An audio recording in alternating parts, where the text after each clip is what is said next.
Weapon reskins in TF2 have always seemed like a strange case to me. On one hand, if you like how a weapon works but hate how it looks, it's nice to be able to have another option to choose from. But on the other hand, reskins usually look like they would function differently than their counterpart. And I've always thought it would be neat if cool-looking weapons like the Maul had more of an identity than it's the home wrecker but for rich people. So I took a large number of weapon reskins currently available in the game and gave them their own set of stats, ranging from slightly modified side grade of the original to completely new weapon idea that's not balanced at all but a ton of fun. For this video at least, I'm only going to be modifying weapons that are relatively cheap and easily obtainable so we can keep the pay to win to a minimum. Basically, if it's under a key on backpack.tf or it's directly craftable, then it's going to be fair game. I'm also not going to be touching the original, either of the Pyroland weapons or the Holy Mackerel, since even though they're technically reskins, they have enough unique functions that make them notably different than their counterparts. Alright, let's go. The Three-Rune blade is a really cool looking weapon that just doesn't do it for me. Like, sure, if you hit somebody with a sword in real life, they're probably gonna bleed, but if you've made a sword that's so poorly weighted that you're guaranteed to hit yourself if you miss your target, then you'd probably be better off not even forging the sword in the first place and just hurling chunks of iron at people. So hear me out. We've already got Demo Knight, but we don't have Scout Knight.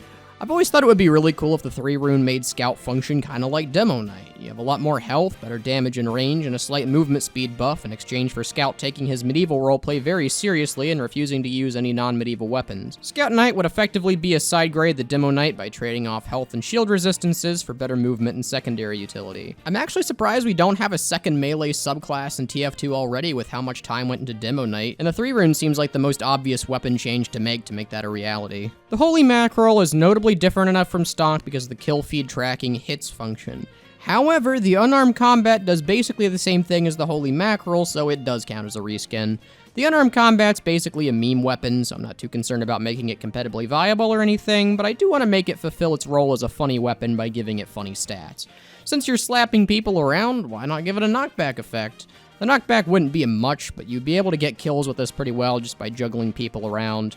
It would be kind of annoying to fight against, but the idea of slapping people off a cliff is funny to me, so I personally like the changes regardless of how effective they may be. The Nostromo Napalmer is technically not a reskin from stock, because if you have the entire item set equipped, you do more damage against scouts who are wearing the entire alien set, but only like 5 people have ever gotten use out of that specific stat, so I'm willing to make an exception. Most of the flamethrowers right now reward you for being as close to your target as possible, so I thought it would be interesting to make a flamethrower that's the opposite, where it has increased flame distance but reversed fall off, so you have to keep your target at the maximum possible distance to get the most damage. The increased flame speed would also give the flames more range, since their calculation is based on time in the air instead of distance, so essentially it's not as much of an ambush tool as much as it is a spacing tool. I have no idea how good or bad this would end up being because it's just such an out there concept, but I think this would be a little bit more of a high skill ceiling flamethrower to add to the game, and it would also work well in the Nostromo due to how the original version works in Alien. The Postal Pummeler has such a random design for an extinguisher reskin. Like, sure, a mailbox as a melee is cool and all, but why make it a reskin to the extinguisher of all things?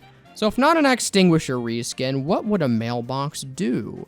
Mail has to travel to reach its destination, and a lot of mail travels by air, and yeah, this is a Pyro Market Gardener. There's not much explanation with this one. The only thing to note is that I added a deploy speed bonus to both negate the jetpack's long holster animation and to give you more time to hit targets with the detonator's smaller jumps. Other than that, I feel like Pyro could use a Market Gardener, and these are stats that would be a lot of fun in TF2, and it would make it doubly function by making the mailbox theme make more sense. The Maul is another really cool looking weapon that ends up being boring because of its stats. Because of how futuristic this thing looks, I'd expect it to do something a bit more high-tech than just being a building smasher.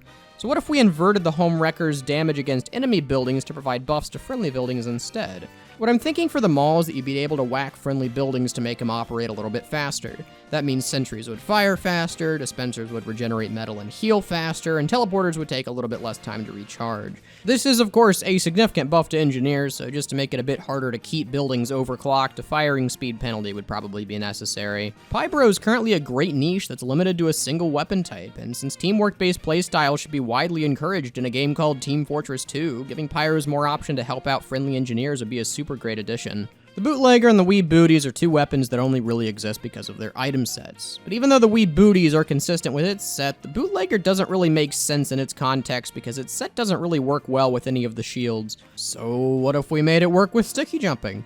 The new Bootlegger would effectively be a combination between the man treads and the gunboats, but for demo man instead of soldier. I don't think this really needs that much explanation, since there are already similar weapons in the game that you can use as an example if you would want to imagine how these would work, but having the Bootlegger be demo man gunboats would both make a lot of sense and appease a lot of community members, so I think that's a good route to take with them. So then what would the Scottish handshake be, since it's part of the same set as the Bootlegger? Yeah, it's the demo man market gardener, pretty much copy and pasted from soldier.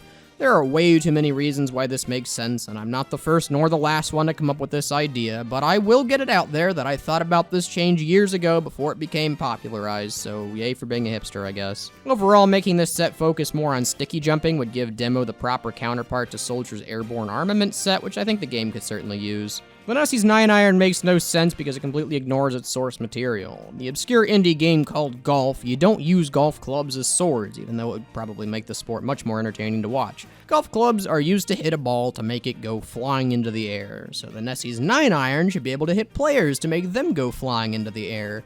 Basically, I'm changing this from an Islander clone that can collect heads to a knockback-based sword that also has a Sandman-esque projectile built in.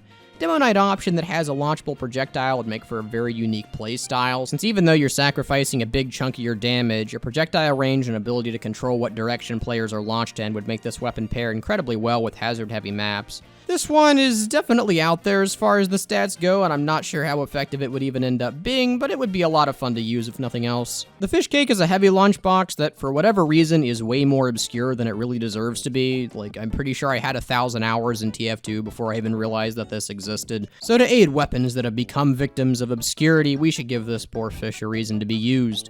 My thought with the fish cake is that instead of granting heavy max health to make further fights go better, it should instead grant him a passive health regeneration over the course of 30 seconds, which would also accomplish something similar. 100 health instantly and 8 health per second makes this heal a total of 340 HP, but it does give it back to you slowly, meaning that you also have some passive regen during your next combat. I can see this being pretty strong depending on how we tweak the numbers, but I mean, come on, it's an obscure reskin of an already bad item. It deserves to have a spot in the limelight for at least a little bit. Next up is the Apoco fists, which are way too cool looking to just be a reskin of the stock fists. The cosmetic gib on kill stat's a pretty good base for a lot of interesting weapon ideas, but I think explosions are probably the most fun way to take that. My thought with this one is that every time you hit someone, you create an explosion similar to how the caber works. However, instead of just getting the first hit being a super powerful explosion, you would create mini explosions on every hit that would do about 30 damage or so and some knockback to both the heavy and whoever he's hitting. This would coincidentally also give the heavy the ability to punch walls to climb them, which probably wouldn't do a ton for you, but vertical mobility on the heavy is always a welcome addition, and I can definitely see this opening up a few new strategies at least. The upper hand is a scam. This is supposed to be the op, but ported to TF2, so why in the world can't I one-shot people by hitting them in the chest? Well, I guess that would cause balance issues, so we'll just make it accurate in the next best way.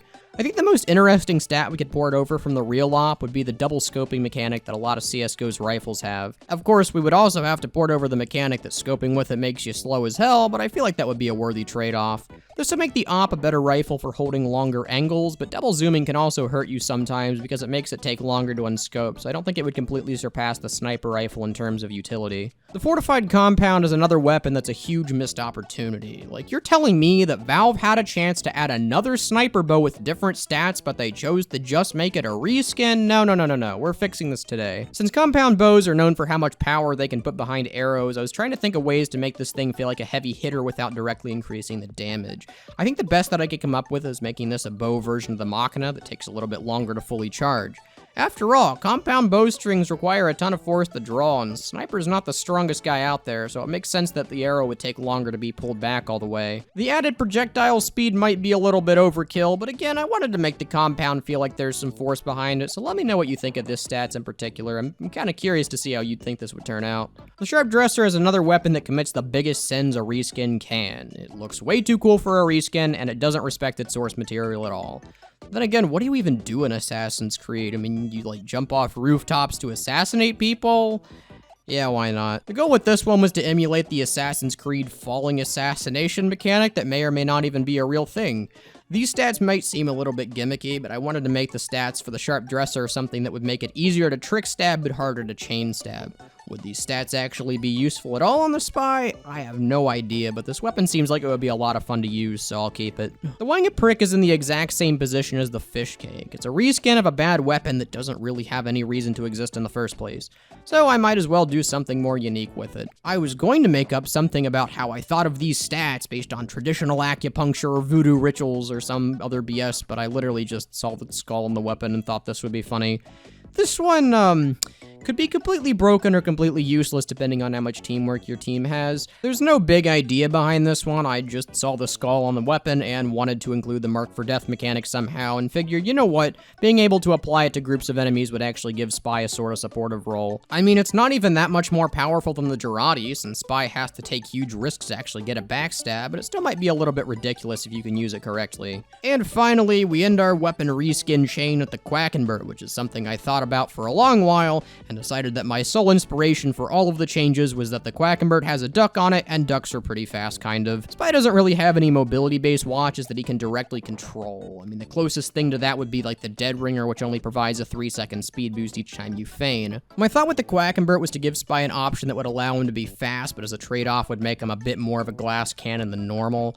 I could definitely see these changes causing the Quackenberg to dominate the Cloak Watch slot, so I think we could definitely increase the HP penalty or decrease the speed penalty and get about the same result. So those are all the weapon reskins that don't cost your left kidney to actually buy. Like I mentioned, I love most of the reskins that are currently in TF2 from a design perspective. It's just a shame that most of them never get used because they're more expensive versions of already mediocre weapons. If you have any feedback or ideas for the changes that I mentioned in this video, I would love to see them in the comments. I really do like reading through the critiques and my ideas that people comment, even if I don't respond to every single one. Oh, and also, I do have ideas for the very expensive weapons. I just figured that most people would complain about them being pay to win if I decided to change them, and also I didn't want to have to spend $100 on the background footage, so I decided not to touch them in this video. If you really do want to see them, I would definitely be down for finishing the reskin list. Just comment below and I'll kind of take a tally. If you like this video, make sure to like it. If you hated this video, make sure to click dislike twice so you really get the point across to me, and most importantly, have a good one.